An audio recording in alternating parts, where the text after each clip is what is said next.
Welcome to the Fleet Insider. Paul Mullins is with us today. Paul, welcome to Quartix's podcast, the Fleet Insider. Thank you. Pleasure to be here. You're the second fleet manager that's been on this podcast. The first one was our guinea pig Lewis. But rather than sort of me give a bit of an introduction, I'd love to hear a little bit more about what FullFibre does and actually your role within that, Paul. Yeah, sure. So obviously I'll speak mainly from the transport function of it, because obviously that's what I do. So I'm the National Transport Manager for FullFibre, and my job is just making sure that our teams on the ground have all the kit and equipment that they need in terms of vehicles, making sure they're like the right spec of vehicles, because obviously being a telecommunications company, we climb up poles and we dig holes essentially.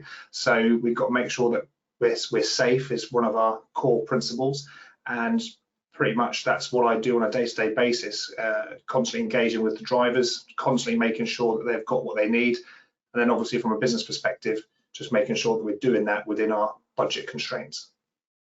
How big is your fleet currently? At the moment, I have 95 vehicles on the road, but I've put the fleet into decline since I've been with FullFibre, just because as most up-and-coming companies, such as FullFibre, they go out and buy lots of vehicles initially to make sure that they are covered and that they're not going to have any gaps. And then obviously when they employ a transport manager, then obviously our job is to get the costs right. So what I've been doing is getting rid of quite a few vehicles since I've been in the business, which is about 8 months now, I think. Wow. So you've been in the business 8 months, and obviously in that time you've come in and not been a whirlwind, but you've definitely sort of changed the landscape internally.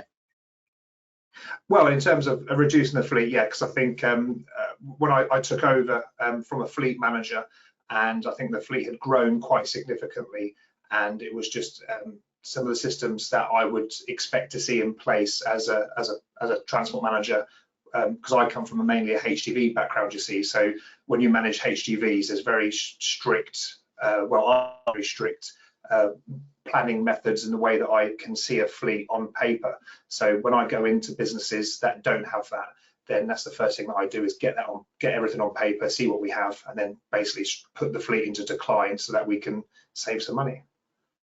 So how did you become a fleet manager, and how long have you been a transport fleet manager? So anyone that knows me will probably laugh, because I'm very precious about being called a transport manager as opposed to a fleet manager, only because you know, that's just how I've been trained throughout my career. But in terms of how did I start, probably when I was 16, I entered the Defence Logistics Organisation as a civil servant in Colchester and Essex, and that was in 2001, so just a couple of years short before the Iraq conflict, or the second Iraq conflict kicked off. And that's where I really was trained through qualifications like warehouse and distribution courses, and that's where I saw firsthand the importance of road haulage and how someone like me on my own in like one warehouse can affect almost global change by whatever it is that I'm doing, and how that impacts on the supply chain. So effectively, since the age of 16, I've been in supply chain logistics, and in the last 16 years is when I've really sort of been in the managerial positions. Okay, I want to bring you back to something you mentioned there at the beginning of your note, which was the difference between a transport manager and a fleet manager. The floor is yours, Paul. I'm intrigued. So in my experience, and I say I've been in the industry, it's like 20 odd years, so I think it's very precious to where you work. So one thing, I was trained by a transport manager who had spent 20 years in one place, and I was very keen to explore different avenues of the transport world. I didn't want to just stay in defence logistics. I wanted to see how people like DHL, Sieve Logistics, some of the companies I have worked for in the past, how do they do things? So I wanted to experience sort of dangerous goods, construction stuff, you know, the whole field. And then I very quickly learned from my own personal experience, and again, I'm not detracting anything from fleet managers that are out there, but my personal sort of definition of the difference between a transport and fleet manager would be a transport manager has a certificate of professional competence so that we can then hold an O license, whereas fleet managers would tend to do vehicles that aren't in scope of an O license, although, you know, with the way the world's going these days, that may likely change in the future. So yeah, I mean, that's just for me, you know, my experience of fleet managers, they look after light commercial vehicles, whereas transport managers will tend to look after the bigger stuff. So you came from a HGV background, and now you're FullFibre, which I'm assuming is a lot more LCV. What's the difference, and how have you made that transition? So HGVs I've always favoured HGVs because, and I'm sure most transport managers, I would hope, would agree with me, but when you work with a business that has lorries, there's so much regulation around them that everybody in the business is brought in, or has buy-in, sorry, in terms of how they understand what the transport manager's responsibilities are. When you then go into businesses where there's no lorries and they just have light commercial vehicles, for example, they might not be as aware of the rules and regulations that pertain to the LCVs, which isn't the same as lorries. But as we, you know, progress forwards, there is becoming more and more sort of regulation in the sort of van world. And you've got things like the Logistics UK, who are doing their van excellence scheme. So this, and the Highways England do their better driving, you know, for business schemes. So there's things out there for vans to do that. But that's the biggest difference for me, is coming from a very highly regulated environment where everybody in the business knows what you've got to do and they support you with that. And you come into sort of a van world where people aren't really sure and they rely on you for your expertise. So really, it is good being involved in vans because you can truly be the subject matter expert for the business and champion sort of things like road safety and things like that. Which do you enjoy more? Definitely HGVs, because it's something that I've done for years. I know it inside out, and I, you know, throw me into a transport department and I'll be very comfortable, you know, and it's great. But as I say, I've been lucky enough to manage both, and I have had mixed fleets that I've managed before. So I've done at the same time HGVs and vans together. But FullFibre represents one of the few times that I've gone straight into vans only, which is sometimes a welcome change from the regulation of lorries. Well, especially when you've been doing it 20 years, I'm sure it's just a bit of like I said, a bit of a sea change.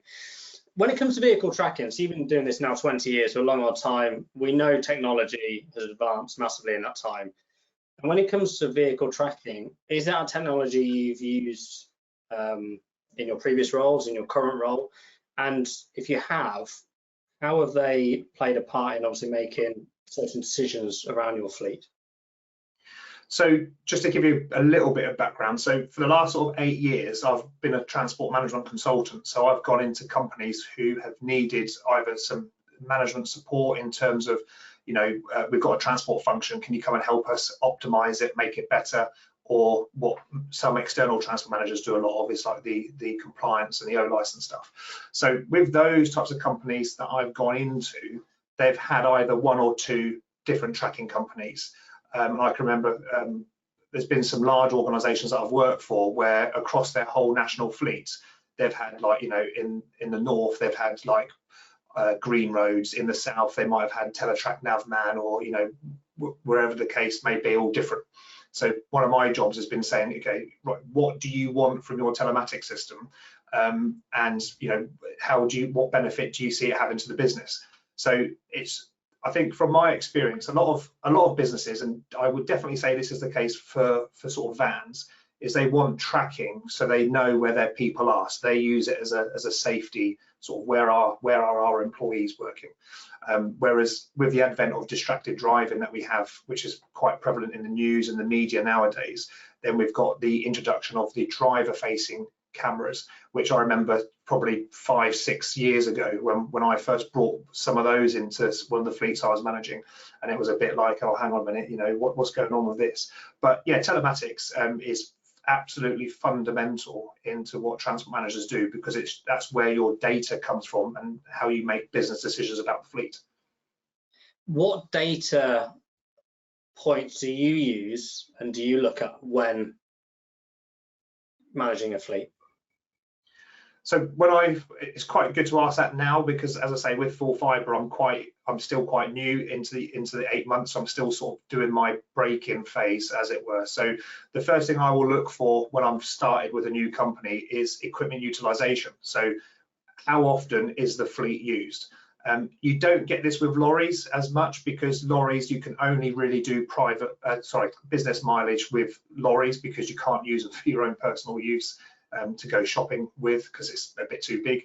But definitely with vans, you've got that private mileage aspect. And some businesses, they let the drivers take the vehicles home, and then they use them at the weekend, and then that starts to open up some issues with, are we insured for that?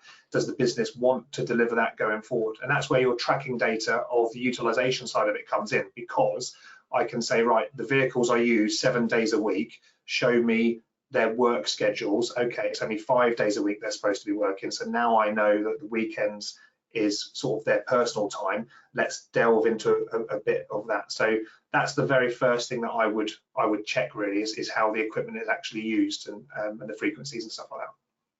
How do drivers react to that?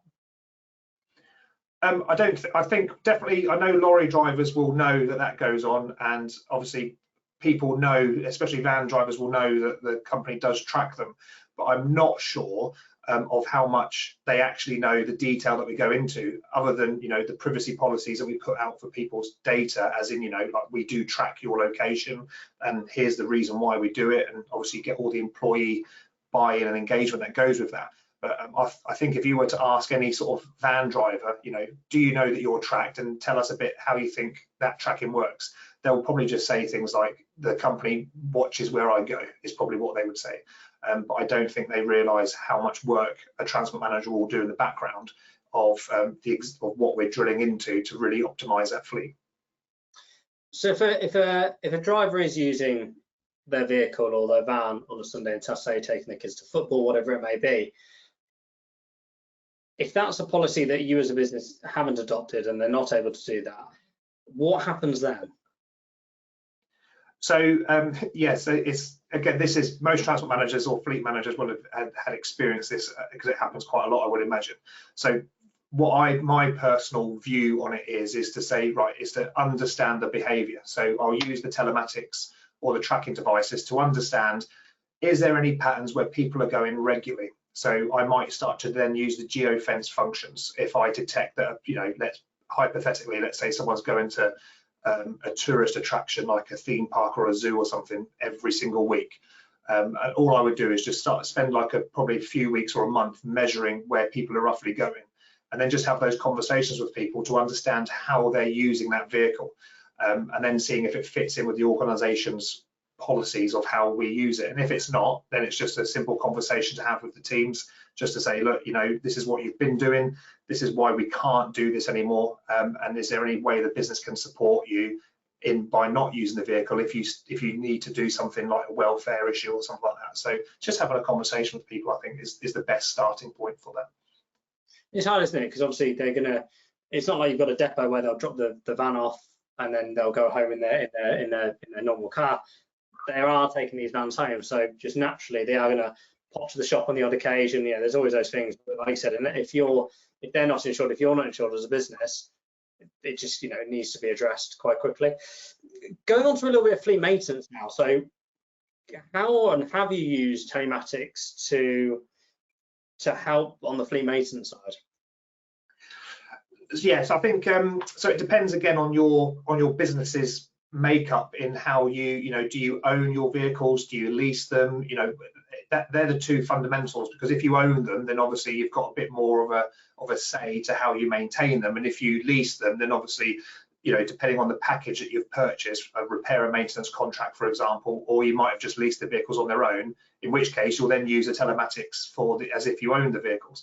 So the way that I've used telematics for maintenance in the past is definitely for preventative maintenance scheduling, because some systems that are out there allow you to input all your vehicles when the services are due. You can do it on a mileage or a time-based, depending on your particular maintenance situation, and then the system can alert you. And it depends again what telematics system that you have, because I know there are some out there that not only provide you with the dash cam and the telematics, they also provide you with like a little sat nav for the vehicle that you can use to communicate to the driver. So this is where your maintenance reminders will pop up.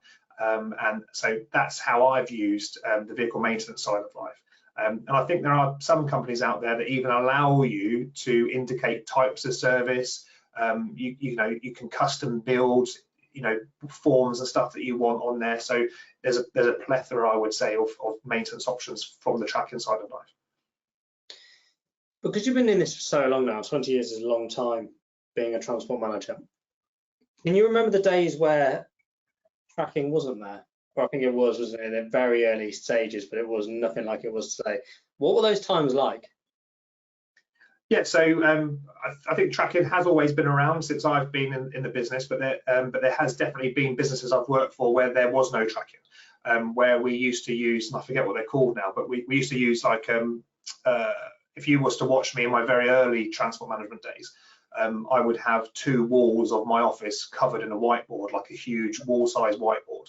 And I remember sort of like when we used to do like newspaper runs into London, I would have that contract on one side of the board, and then my supervisors would literally, like you see in these war films where the RAF are sort of moving things on a map.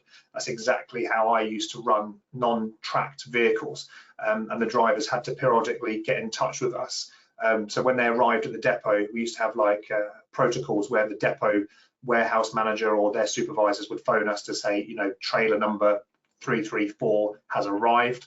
And then I would then put that into, depot mode, and that would start a whole chain of things off there. But yeah, it was all pen and paper essentially back then. It's mad, isn't it, to think of in such a 20 years is a long time, but it's not a huge amount of time, isn't it, where we've come. This might be a silly question because I probably know the answer to this, Paul, but would you recommend to transport managers and fleet managers to use fleet tracking? Because still, not all of the UK market, or around the world in different territories, a lot of companies still haven't yet adopted this technology, and I think it's bizarre still to this day. Even if you've got a smaller fleet, like you said, you just don't know where your vehicles are. But is it something you'd recommend? Yeah, so yes is the answer to that question. But one of the things I've noticed, and I've been saying this to a few fleet event companies that are sort of going around the UK, is telematics companies are brilliant at showing up at an event and saying to you, this is your problem, you don't have tracking in the fleet, our solution will help you solve that problem, here's all the bells and whistles of what we can do. But one thing that they don't do, and there's only one company I can think of that I've had the experience of them doing this, is what they don't do is they don't tell you how to do it. So if you imagine a situation where you have a transport manager who's just passed their CPC, and now they're going to get a transport management job, they land in the chair their first sort of week, they won't know what they need or what they do. They'll just be faced with this telematic system of like, great, it does everything, so they won't really understand the best they can get out of it. So I would definitely recommend the use of telematic systems. But with that, I would also say that if you do get them, you need to contact the company that you get them with to have the best, the most that you can get out of the system training, where companies do offer it, you just got to ask for it. And I've always done that, and it has really worked well. It's quite interesting, actually. The last chat we had on Lewis, he actually said the exact same thing as you, which is it's a brilliant system. All these systems are fantastic, but you've got to use them and understand them. And it's like anything, isn't it? Even in our personal lives, if you have a subscription for Netflix or certain subscriptions or gym memberships even, they're brilliant having them, but you've got to use them and understand how to use them. And it's weird that you said it exactly the same weirdly, which is quite strange. Well, not strange, because actually you were both in it. You've both been in it for around the same length of time, so that makes sense. Now to end, Paul, we will always ask this one question, which is, what one piece of advice would you give to a new fleet manager? Like you said, they've just passed the CPC, they're on the chair the first day. What's your one-liner to them? Go straight to the HR department and make as many friends as you possibly can, because you'll need them throughout your career. Because obviously transport is a people management, or what we'd probably say like a soft skill.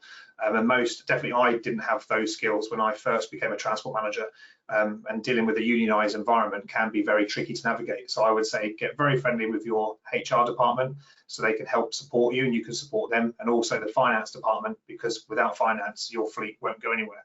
So those two departments are the fundamentally key departments for helping you become a successful transport manager. How strange that you, again, sort of going back to Lewis, his was to make friends with your suppliers.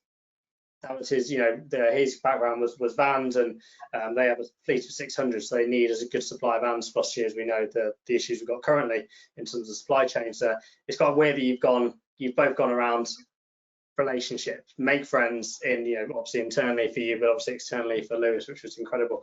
Well, thank you very much for your time today, Paul. It's been amazing having you on, being our second guest on the Fleet Insider. And where can people find out more about you? Are you on LinkedIn, or are there any channels that you post on? Yeah, mainly prevalent on LinkedIn, where I try to post as much as I can on there. And there are a few fleet events that I'm guest speaking at over the next couple of years that I've been invited to. So there'll be some posts coming out probably for that over the next couple of months, I would imagine. Which events? Fleet Mobility Live, maybe? So the one that I've got confirmed at the moment will be the Fleet Summit, which will be next year, that I'll be doing that now. And there's a couple of at the moment which are not quite confirmed yet, so I won't mention them just yet. Brilliant. Well, thank you for your time, Paul. Thank you very much.